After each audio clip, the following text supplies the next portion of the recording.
Hormuz കടലിടുക്ക് ചൈനയ്ക്കും റഷ്യയ്ക്കും മാത്രം തുറന്നു നൽകുമെന്ന് ഇറാൻ. നയതന്ത്ര സാമ്പത്തിക സഹായങ്ങൾക്കുള്ള നന്ദി സൂചകമായെന്നും ഇറാൻ നേതൃത്വം. അതേസമയം ഇറാനിലെ പുതിയ നേതൃത്വത്തെയും ഇല്ലാതാക്കിയെന്ന് അമേരിക്കൻ പ്രസിഡന്റ് ഡൊണാൾഡ് ട്രംപ്.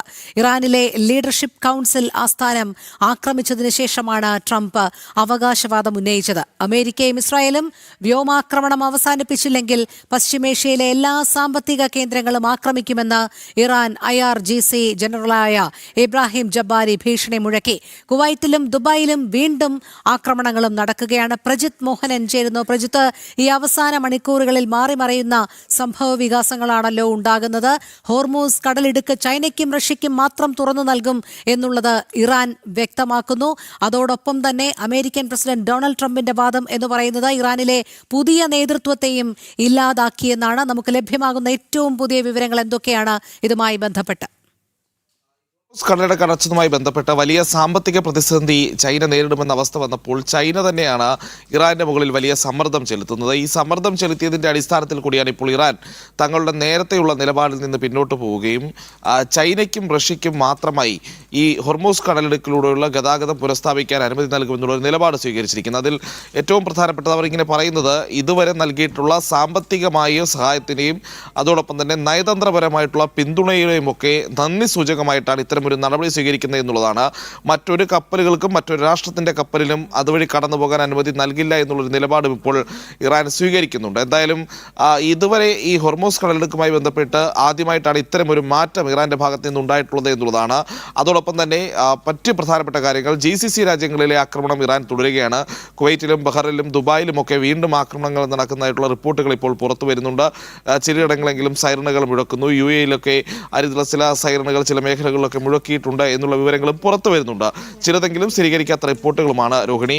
ഇതിൽ മറ്റൊരു കാര്യം, അല്പം മുമ്പ് അമേരിക്കൻ പ്രസിഡന്റ് വീണ്ടും മാധ്യമങ്ങൾക്ക് മുന്നിലെത്തിയിരുന്നു. അദ്ദേഹം പറയുന്നത് ഇറാന്റെ പുതിയ ലീഡർഷിപ്പിനെയും, അതായത് ആദ്യഘട്ട ആക്രമണങ്ങളിൽ ഇല്ലാതാക്കിയ 48 പേർക്ക് പിന്നാലെ ഇറാന്റെ പുതിയ ലീഡർഷിപ്പിനെയും തങ്ങൾ ഇല്ലാതാക്കി എന്നുള്ളതാണ് പറയുന്നത്. അതിന് അവിടെ ഇറാന്റെ ലീഡർഷിപ്പ് കൗൺസിൽ ആസ്ഥാനം ആക്രമിച്ചതിന് പിന്നാലെയായിരുന്നു ട്രംപിന്റെ അവകാശവാദം. അതോടൊപ്പം തന്നെ ട്രംപ് പറയുന്ന ഒരു കാര്യം, ഇറാനെ ഇപ്പോൾ ആക്രമിച്ചില്ലായിരുന്നുവെങ്കിൽ ഇറാൻ ഇസ്രായേലിനെ അടക്കം ആക്രമിച്ചതിനെ. ഇസ്രായേൽ മാത്രമല്ല GCC രാജ്യങ്ങളിലടക്കം നടത്തുന്ന ആക്രമണങ്ങൾ ഇതിൻ്റെ സൂചകമാണ് എന്നും ട്രംപ് പറഞ്ഞു വയ്ക്കുന്നുണ്ട്. ഒപ്പം മറ്റു ചില കാര്യങ്ങൾ, പ്രത്യേകിച്ച് താൻ ഈ ആക്രമണം നടത്തിയതിനെ ഇറാനിലെ ജനത പിന്തുണയ്ക്കുകയാണ്. അവർ തൻ്റെ ചിത്രങ്ങളുമായി തെരുവുകളിൽ വിജയാഹ്ലാദം നടത്തുന്നു. അതോടൊപ്പം തന്നെ തൻ്റെ ചിത്രങ്ങൾ കെട്ടിപ്പിടിച്ച് അതിൽ ഉമ്മ വെക്കുന്നവരെ വരെ താൻ കണ്ടു എന്നൊക്കെയാണ് ട്രംപ് ഇപ്പോൾ മാധ്യമങ്ങൾക്ക് മുന്നിൽ പറയുന്നത്. എന്തായാലും തിരിച്ച് ഇറാൻ്റെ ഭാഗത്ത് നിന്നും ഭീഷണികളൊക്കെ ഉയരുന്നുണ്ട്. ഇറാൻ പറയുന്നു, ഇറാൻ്റെ ഒരു IRGCയുടെ ഒരു ജനറൽ തന്നെ ഇപ്പോൾ വലിയ ഭീഷണി മുഴക്കി രംഗത്ത് വന്നിരിക്കുകയാണ്. അതായത് അമേരിക്കയും ഇസ്രായേലും ഈ ആക്രമണങ്ങൾ അവസാനിപ്പിച്ചില്ല എങ്കിൽ GCC രാജ്യങ്ങളിലെ പശ്ചിമേഷ്യയിലെ പ്രധാന സാമ്പത്തിക മേഖലകളെല്ലാം തങ്ങൾ ആക്രമിക്കും എന്നും ഇറാൻ്റെ ഈ ജനറൽ ഇപ്പോൾ പറഞ്ഞിട്ടുണ്ട്. അങ്ങനെ ഒരു വശത്ത് ഇറാൻ വലിയ രീതിയിലുള്ള ആക്രമണങ്ങൾ നടത്തുന്നു, മറുവശത്ത് അമേരിക്കയും ഇസ്രായേലും തുടർ ആക്രമണങ്ങൾ നടത്തുന്നു. അതോടൊപ്പം തന്നെ ഈ ഇറാൻ്റെ മോഡസ് ഓപ്പറാൻഡി അല്ലെങ്കിൽ ഇറാൻ്റെ രീതി എന്തായിരിക്കും തുടർച്ചിട്ടുള്ള ആക്രമണങ്ങളിൽ എന്നുകൂടി ഇപ്പോൾ പുറത്തു വരികയാണ്. പ്രത്യേകിച്ച് ഇറാൻ ഇപ്പോൾ സ്വീകരിക്കുന്ന നിലപാട് അല്ലെങ്കിൽ നയം എന്നുള്ളത് ഈ GCC രാജ്യങ്ങളെ ഇത്തരം ആക്രമണങ്ങൾ തുടർക്കഥയാകുമ്പോൾ അത് GCC രാജ്യങ്ങളിൽ യുദ്ധം നിർത്താൻ ഇറാനും അമേരിക്കയ്ക്കും ഇസ്രായേലിനും മേലുള്ളൊരു സമ്മർദ്ദം ചെലുത്താനുള്ള സാധ്യതയാണ് ഇറാൻ മുന്നിൽ കാണുന്നത്. അതുകൂടി കണക്കിലെടുത്താണ് GCC രാജ്യങ്ങളിൽ തുടർച്ചയായി ആക്രമണം നടത്തുന്നത് എന്നുള്ളത് ഈ പറയുന്ന ഇപ്പോഴത്തെ ഈ സൈനിക ജനറലിൻ്റെ ഈ സ്റ്റേറ്റ്മെൻറ്റോടുകൂടി കുറച്ചുകൂടി വ്യക്തമായിരിക്കുകയാണ്. രോഹിണി, പ്രജിത്ത്, ഒരു കാര്യം കൂടി, ഗൾഫ് മേഖലയിൽ ഇപ്പോഴും ഇറാൻ ആക്രമണം നടത്തുന്നുണ്ട് എന്ന് പറഞ്ഞതിൽ നിന്ന് തന്നെ നമുക്ക് മനസ്സിലാക്കാം ഇസ്രായേലിനെയും US-നെയും ഒരു തരത്തിൽ സമ്മർദ്ദത്തിലാക്കാൻ അല്ലെങ്കിൽ അവരോട് സമ്മർദ്ദം ചെലുത്താനുള്ള ഒരു ആവശ്യകത മുന്നോട്ട് വയ്ക്കുന്നതിനുള്ള ഒരു തന്ത്രമാണ് ഇറാൻ്റേത് എന്നുള്ളതുമാണ്. ഇപ്പോൾ ഏറ്റവും ഒടുവിലായി ഈ ഹോർമൂസ് കടലിടുക്ക് ചൈനയ്ക്കും റഷ്യയ്ക്കും മാത്രം തുറന്നു നൽകും എന്ന് പറയുമ്പോൾ ചൈനയും അത്തരത്തിലൊരു സമ്മർദ്ദം പ്രയോഗിക്കും എന്നുള്ളത് മനസ്സിൽ കണ്ടതുകൊണ്ട് മാത്രമാണോ? ചൈനയും റഷ്യയുമാണല്ലോ ഇപ്പോൾ നിലവിൽ ഒരു പിന്തുണ ഇറാന് നൽകുന്നത്. അപ്പോൾ ഏതെങ്കിലും തരത്തിൽ അവർക്ക് അനുകൂലമായൊരു നിലപാട് സ്വീകരിക്കുകയും ബാക്കിയുള്ളവരെയൊക്കെ മുൾമുനയിൽ നിർത്തുകയും ചെയ്യുന്നതിലൂടെ ഏതെങ്കിലും രീതിയിലുള്ള മറ്റൊരു ലക്ഷ്യത്തിലേക്കാണോ ഇറാൻ കടക്കുന്നത്? നമ്മൾ എപ്പോഴും പറയുന്നതാണ് ഇറാന്റെ ലക്ഷ്യം എന്ത് എന്നുള്ളത്. ഇപ്പോൾ നിലവിൽ അവർ ഓരോ മണിക്കൂറുകൾ കഴിയുമ്പോഴും പുതിയ തലങ്ങളിലേക്കാണല്ലോ കാര്യങ്ങൾ നീക്കുന്നത്.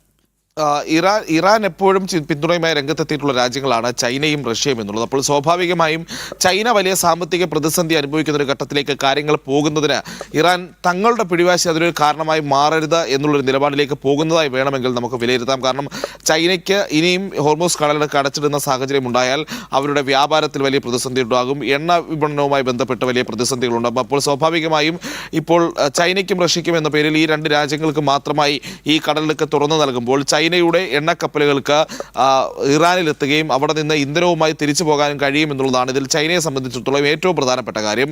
അതോടൊപ്പം തന്നെ യൂറോപ്പിലേക്ക് വ്യാപാരം നടത്തുന്ന ചൈനീസ് കപ്പലുകൾക്കും ഹോർമൂസ് കടലിടുക്ക് വഴി കടന്നു പോകാൻ കഴിയുമെന്നുള്ളതാണ് ഇറാൻ നൽകിയിരിക്കുന്ന ഈ ഇളവിലെ ഏറ്റവും പ്രധാനപ്പെട്ട കാര്യം. അപ്പോൾ ചൈനയും റഷ്യയും ഒരു കാരണവശാലും പിണക്കാൻ ഇറാൻ ആഗ്രഹിക്കുന്നില്ല.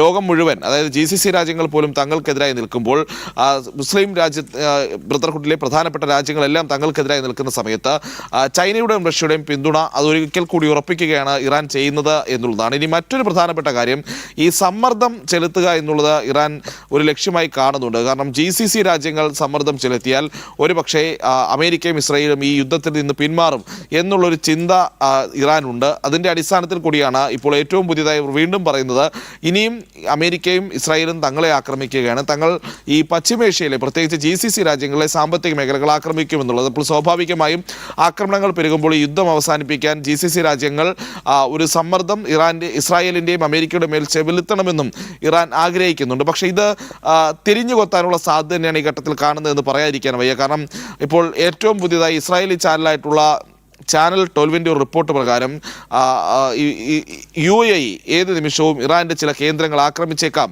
എന്നുള്ള ഒരു സൂചന കൂടി പുറത്തു വരുന്നുണ്ട്. അത് ഈ ചാനലിൻ്റെ റിപ്പോർട്ടാണ്. നേരത്തെയും ഈ യുദ്ധവുമായി ബന്ധപ്പെട്ട പല സ്ഥിരീകരിക്കാത്ത റിപ്പോർട്ടുകളും നൽകിയൊരു ചാനലാണ്. അതുകൊണ്ട് നമുക്ക് ഇപ്പോൾ ഉറപ്പിക്കാൻ കഴിയില്ല. പക്ഷേ അങ്ങനെ ഒരു സാധ്യതയുണ്ട് എന്നുള്ളതാണ് ചാനൽ 12 റിപ്പോർട്ട് ചെയ്തത്. ഇതിനൊപ്പം തന്നെ എടുത്തു പറയേണ്ട ഒരു കാര്യം, UAE-ലെ ചില ഉന്നത സൈനിക ഉദ്യോഗസ്ഥരെയും വഹിച്ചുകൊണ്ടുള്ള ഒരു വിമാനം ടെൽ അവീവിൽ ലാൻഡ് ചെയ്തിട്ടുണ്ട് എന്നുള്ള റിപ്പോർട്ടും കൂടി ഇതിൻ്റെ കൂടെ പുറത്തു വരുന്നുണ്ട്. അപ്പോൾ സ്വാഭാവികമായും UAE-ലെ പ്രധാനപ്പെട്ട സൈനിക ഉദ്യോഗസ്ഥർ ടെൽ അവീവുമായി ഇസ്രായേലുമായി ചർച്ച നടത്തുന്നുണ്ട് എന്നുള്ള റിപ്പോർട്ടും പുറത്തു വരുമ്പോൾ അങ്ങനെ ഒരു തിരിച്ചടിക്ക് UAE തയ്യാറെടുക്കുന്നു എന്നുള്ള റിപ്പോർട്ടുകളെ കൂടുതൽ സാധൂകരിക്കുന്നതാണ് അത് എന്നുള്ളതാണ്. എന്തായാലും അതൊക്കെ കാത്തിരുന്ന് കാണേണ്ടി വരും. ഒരുപക്ഷെ UAE ഈ പറയുന്ന രീതിയിലുള്ള ഒരു ഒഫൻസീവിലേക്ക് പോവുകയാണെങ്കിൽ മറ്റ് GCC രാജ്യങ്ങളും അത് പിന്തുടരാനുള്ള സാധ്യതയുമുണ്ട്. അപ്പോൾ സമ്മർദ്ദം ചെലുത്താൻ വേണ്ടി GCC രാജ്യങ്ങളെ ആക്രമിച്ച ഇറാന്റെ നടപടി ഇറാന് തന്നെ തിരിച്ചടിയാകാനുള്ള സാഹചര്യവും അവിടെ നിലനിൽക്കുന്നു. എന്തായാലും ആക്രമണങ്ങൾ തുടരുകയാണ്. രണ്ട് വശത്ത് നിന്നും ആക്രമണങ്ങൾ നടക്കുന്നു, രണ്ട് വശത്ത് നിന്നും അവകാശവാദങ്ങൾ ഉണ്ടാകുന്നു, രണ്ട് വശത്ത് നിന്നും ഭീഷണികളും ഉണ്ടാകുന്നു. അതിനിടയിൽ ചൈനയും റഷ്യയും ഒക്കെ അല്പം നേട്ടവും ഉണ്ടാക്കുന്നു. രോഹിണി. ശരി, പ്രജിത് മോഹനനാണ് വിശദമായ വിവരങ്ങൾ നൽകിയത്.